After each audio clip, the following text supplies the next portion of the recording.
Bom, olá pessoal, sejam bem-vindos a esse novo formato do PopClass, agora voltado para o Exame Nacional do Ensino Médio, Enem. E hoje nós vamos falar um pouco sobre a anatomia e fisiologia do sistema digestório. Essa aula vai ser dividida em duas partes. Nessa parte 1 nós vamos abordar a boca, faringe, esôfago, estômago e intestinos. E na parte 2 nós vamos abordar as glândulas anexas a esse sistema digestório, que serão as glândulas salivares, o fígado e o pâncreas. Bom, meu nome é João Rafael, sou acadêmico de enfermagem da Universidade Federal do Piauí, campus Senador Luiz Júnior de Barros, e sou membro do projeto de extensão Popularização da Morfologia. Bom, vamos dar início a um breve roteiro da nossa aula de hoje.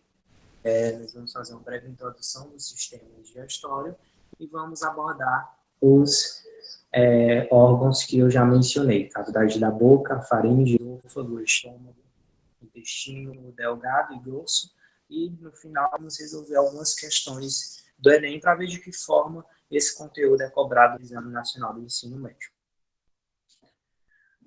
Bom, o sistema digestório, uma breve introdução, ele é o sistema responsável por fornecer aporte contínuo de água, eletrólitos, vitaminas e nutrientes para o bom funcionamento do nosso organismo, e para isso ele necessita realizar algumas funções específicas, dentre elas a movimentação do alimento por todo o trato gastrointestinal, a secreção de soluções digestivas para que ocorra uma digestão efetiva de todo o alimento que é ingerido, a absorção dessas substâncias que são digeridas, o transporte dessas substâncias que são absorvidas, é necessário que ocorra um transporte dessas substâncias para que elas sejam distribuídas por todo o nosso organismo, e o controle de todas essas funções pelo sistema nervoso hormonal, pelo sistema nervoso e hormonal locais. O sistema digestório possui um sistema nervoso próprio, que é o sistema nervoso entérico. Porém, esse sistema nervoso entérico também vai sofrer influência do sistema nervoso central. E os hormônios, diversos hormônios são liberados nesse sistema para que ocorra o bom funcionamento de todas essas funções. Bom, falando um pouco da cavidade da boca, ela tem início nos orifícios interlabiais, ou seja, nos lábios. Vou colocar uma controle para vocês poderem visualizar melhor. Bom, então ela vai ter início nesse orifício interlabial, ou seja, entre os lábios, e vai ter fim nos arcos palato-glosso, que são esses arcos ao fundo. Então, toda essa região compõe a cavidade da boca, a cavidade oral. Ela é dividida ainda em duas cavidades, que é o vestíbulo da boca, que vai compreender o espaço entre os lábios e os dentes, e a cavidade própria da boca, que vai entre os dentes e entre esses arcos palato-glosso, que eu já mostrei para vocês. Com a língua, ela é um órgão coberto por mucosa, ela possui função, vai exercer função essencial no processo de mastigação, deglutição, paladar e na articulação das palavras. Ela exerce funções primordiais nesses quatro processos, e ela vai ser dividida em uma raiz e em um corpo. Esse corpo ainda vai ser dividido em dorso da língua e ápice da língua, que vai ser, de fato, a ponta da língua. Bom, no dorso da língua vão existir diversas microestruturas que são chamadas de papilas linguais. Existem vários tipos de papilas linguais, porém o que é necessário saber é que nessas papilas linguais vai existir receptores, que são chamados receptores gustativos, que são esses receptores responsáveis pela sensação do paladar, de sentir o gosto dos alimentos. Bom, os dentes, eles são estruturas rígidas e esbranquiçadas que estão implantadas superiormente na maxila e inferiormente na mandíbula. Eles vão exercer importante função na mastigação, dentre eles na incisão, na perfuração, no esmagamento e na trituração do alimento. E existe alguns tipos de dentes, são os dentes incisivos. Aqui nós podemos ver seus aspectos anatômicos. Eles são vão totalizar um total de 8 dentes incisivos. Os caninos, que vão totalizar um total de 4 dentes caninos. Os pré-molares e os molares. Os dentes incisivos, aqui está à disposição deles também, na imagem de cima, eles vão ser responsáveis por rasgar o alimento. Os caninos vão ser responsáveis por perfurar esse alimento. Os pré-molares vão ser responsáveis por esmagar esse alimento e os molares por triturar esse alimento. O adulto, ele possui uma arcada dentária contendo um total de 38 dentes, tá certo? Bom, falando agora da faringe, a faringe é um órgão que pertencente tanto ao sistema respiratório quanto ao sistema digestório. A faringe ela pode ser dividida em 3 porções: a nasofaringe, orofaringe e laringofaringe. A nasofaringe vai ser toda essa parte contendo toda essa parte superior, tá certo? Pegando as vias aéreas, ela vai até essa região do palato mole, dessa estrutura que é chamada palato mole. Então, até aqui constitui a nasofaringe, do palato mole até aqui a epiglote, a cartilagem epiglote vai ser a orofaringe, e da epiglote até o início do esôfago vai constituir a laringofaringe. Então, a faringe pode ser dividida entre essas 3 regiões. Bom, o esôfago também pode ser dividido em 3 regiões, que é a região cervical, que vai ser essa região na altura do pescoço. A região torácica vai estar atravessando o tórax, e a região abdominal, que é quando o esôfago entra de fato na cavidade abdominal e se insere com o estômago. O esôfago ele possui um comprimento de aproximadamente 20 centímetros, e é por ele que o bolo alimentar vai ser conduzido até o estômago. Bom, o esôfago, na sua região de inserção com o estômago, ele possui um esfíncter, que é o esôfago gástrico, ou junção esôfago gástrico, que quando ele de fato se une com o estômago. Esse esfíncter ele possui importante função, porque ele vai permitir a passagem do bolo alimentar até o estômago e vai impedir, ao mesmo tempo, o retorno do conteúdo gástrico até o esôfago. E, do mesmo modo, a perda da função de relaxamento desse esfíncter pode impedir a passagem do bolo alimentar até o estômago, causando obstrução esofágica. Bom, um pouquinho sobre a deglutição. A deglutição ela é dividida em 3 estágios, que são chamados estágios da deglutição, que é o estágio voluntário, faríngeo e esofágico. No estágio voluntário da deglutição, como o próprio nome diz, é o único estágio voluntário, é quando a língua empurra o bolo alimentar para cima e para baixo, para conduzi-lo para a faringe. Então, esse é o único estágio voluntário da deglutição, que é o ato de engolir. No estágio faríngeo, que é o segundo estágio, esse bolo alimentar, ele vai passar pela faringe, pela região da orofaringe. Nesse momento, o bolo alimentar empurra o palato mole, que é essa estrutura aqui. Ele empurra o palato mole para cima, fechando a passagem da via aérea superior. E quando ele passa para o esôfago, ele vai abaixar a epiglote, a cartilagem epiglote, que vai imediatamente tampar a passagem para vias aéreas inferiores. Desse modo, o bolo alimentar passa para o esôfago. E o terceiro e último estágio da deglutição, o esofágico, é quando o bolo alimentar passa por todo o comprimento do esôfago, com a ajuda dos movimentos peristálticos, que é o movimento que vai empurrar esse bolo alimentar até o estômago. Bom, o estômago, ele continua o esôfago e posteriormente é continuado pelo intestino delgado. Ele é um órgão oco, ele pode ser visto como uma dilatação do canal digestório, tá? Do sistema digestório.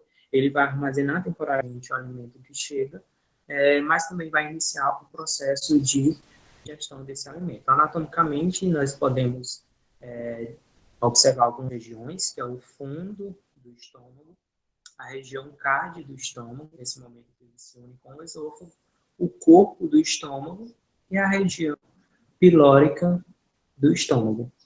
Bom, internamente nós podemos observar as pregas gástricas e aqui nós podemos observar as camadas musculares do estômago, que é constituído por uma camada de musculatura longitudinal, outra camada de musculatura circular e outra camada de musculatura oblíqua. Esses músculos eles são especialmente responsáveis por ajudar no processo de mistura do alimento com a secreção do estômago, que é a secreção de ácido clorídrico.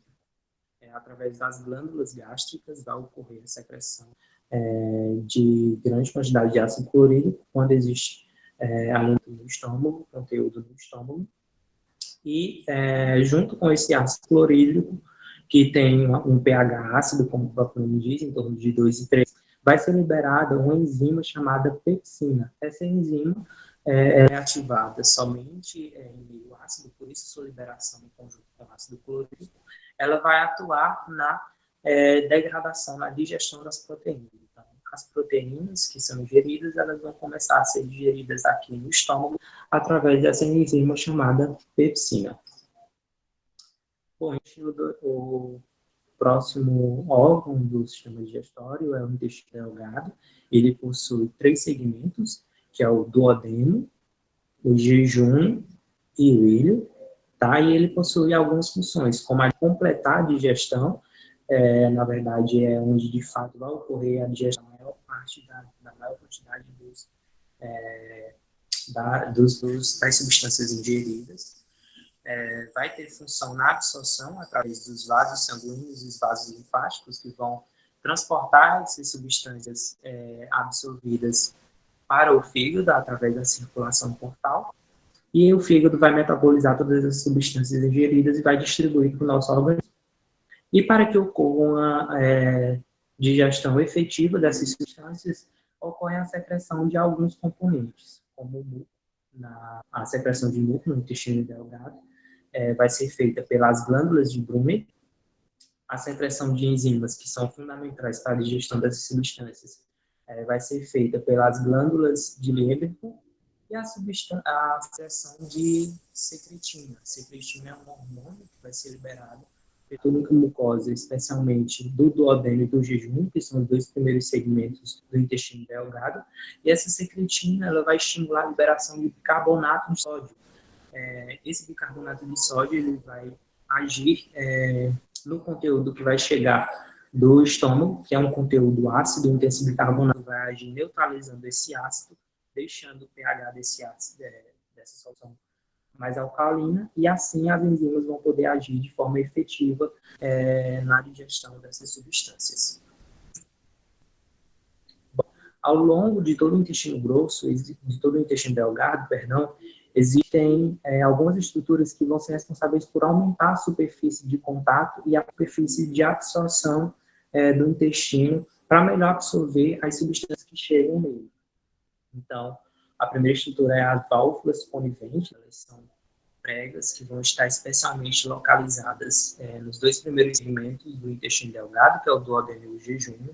Elas vão ser responsáveis por aumentar em até 3 vezes a superfície de contato do intestino.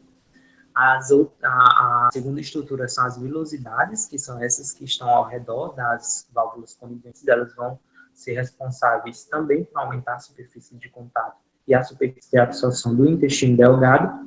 E outra estrutura são as microvilosidades, que vão estar presentes nas vilosidades. Então, essas 3 estruturas, elas são responsáveis por aumentar, em combinação, em até 1000 vezes a superfície de contato, a superfície de absorção do intestino delgado, para melhor absorver os nutrientes que chegam nele, das substâncias que chegam nele. Bom, aqui nós temos a visualização interna desses 3 segmentos do intestino delgado. O primeiro, o duodeno, o segundo, o jejum e o terceiro, o ilho. Notem que as 3 estruturas que a gente falou, as pregas coniventes, as vilosidades e as microvilosidades, elas vão estar presentes principalmente nos 2 primeiros segmentos do intestino delgado, que é o duodeno e o jejum.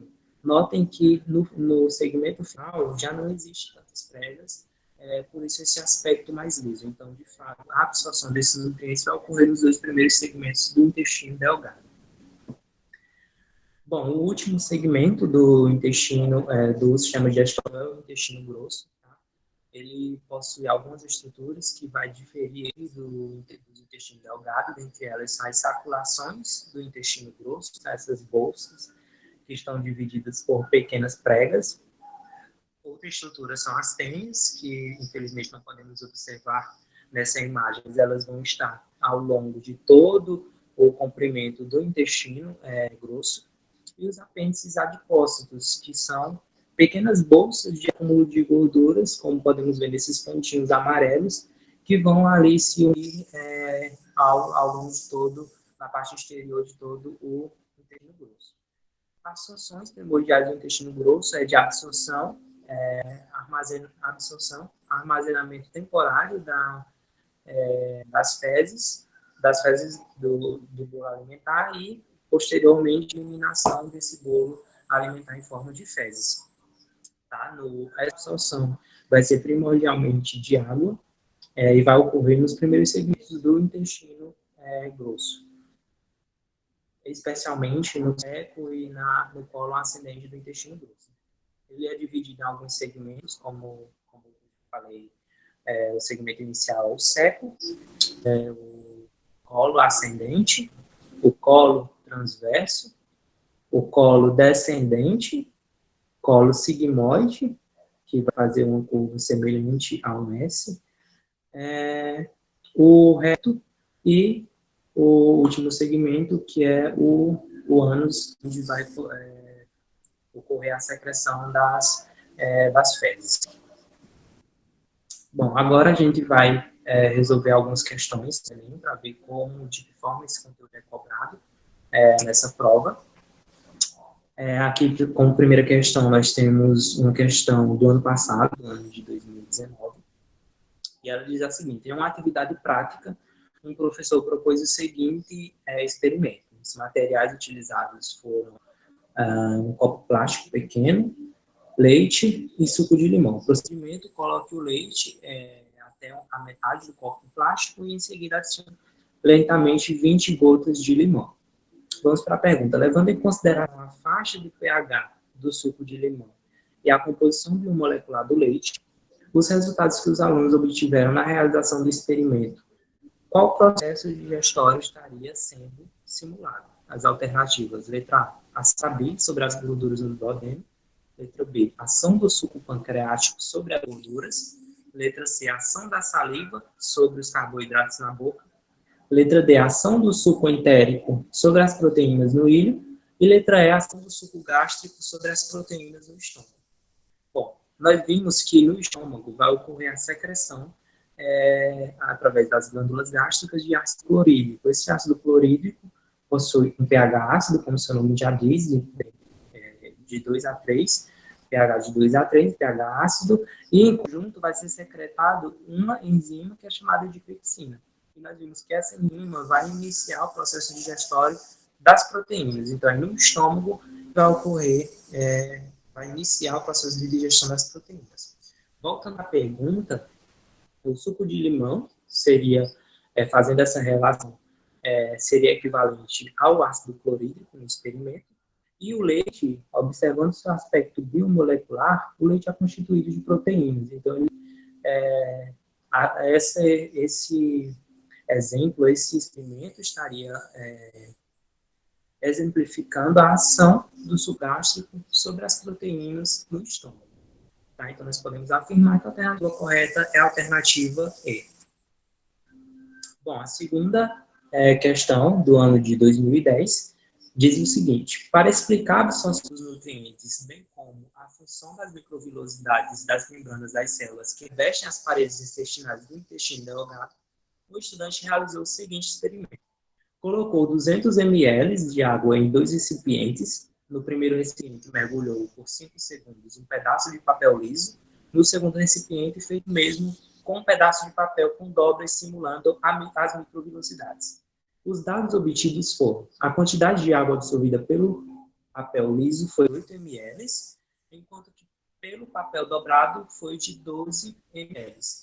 Com base nos dados obtidos, infere-se que a função das microvilosidades intestinais com relação à absorção de nutrientes pelas células das paredes intestinais do intestino é de: letra A, manter o volume de absorção. Letra B, aumentar a superfície de absorção. Letra C, diminuir a velocidade de absorção. Letra D, aumentar o tempo de absorção. Letra E, manter a seletividade na absorção. Nós vimos que, ao longo de todo o intestino delgado, vai conter estruturas que são responsáveis por aumentar a superfície de trato e, consequentemente, aumentar a superfície de absorção do intestino para melhor absorver os nutrientes que chegam nele. Essas estruturas são as válvulas coniventes, as vilosidades e as microvilosidades. Então, observando isso, nós podemos afirmar que a alternativa correta é a letra B.